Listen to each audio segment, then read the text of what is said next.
రాబోయే కాలానికి అనుగుణంగా విద్యుత్ ఉత్పత్తి చేయాలని తెలంగాణ ప్రభుత్వం భావిస్తోంది. ఇందులో భాగంగా రైజింగ్ తెలంగాణ 2047 వరకు విద్యుత్ ఉత్పత్తిలో ప్రపంచంతో పోటీ పడేలా ప్రణాళికలు రూపొందించింది. 2035 వరకు 39,229 మెగావాట్స్ విద్యుత్ ఉత్పత్తి చేయడానికి అంచనా వేసింది ప్రభుత్వం.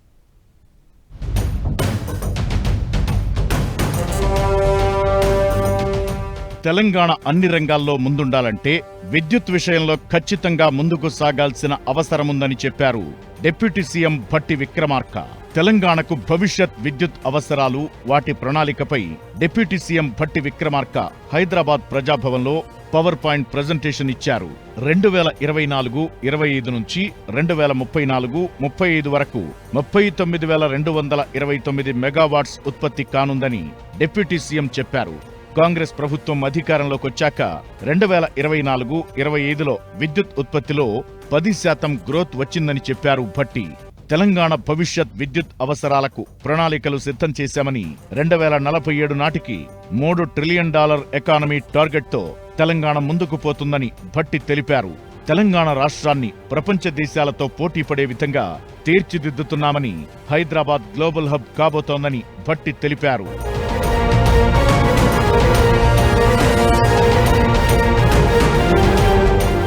బీఆర్ఎస్ హయాంలో వ్యక్తిగత ప్రయోజనాలే లక్ష్యంగా నిర్ణయాలు తీసుకున్నారని, కాంగ్రెస్ పాలనలో అలాంటి నిర్ణయాలు ఉండబోవని చెప్పారు. తమ పార్టీ కనుమరుగైపోతుందనే భయంతో రాజకీయ ఆరోపణలు చేస్తున్నారని విమర్శించారు. కమిషన్ రిపోర్ట్ వచ్చాక అన్నీ బయటకు వస్తాయన్నారు భట్టి. టెండర్లే పిలవలేదు, 50,000 కోట్ల స్కామ్ ఎక్కడిదని ప్రశ్నించారు డిప్యూటీ సీఎం.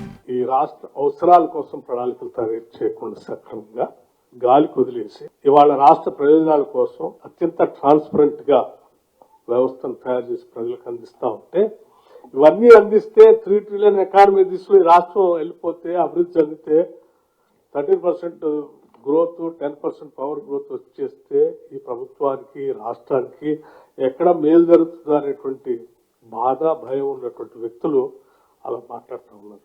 వాళ్ళని చూస్తే నాకు బాధ అనిపిస్తుంది. I pity them.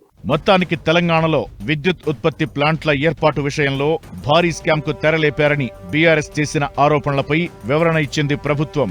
ప్రతిపక్షాలు సంకుచిత మనస్తత్వంతో ఆరోపణలు చేస్తున్నాయని విమర్శించారు.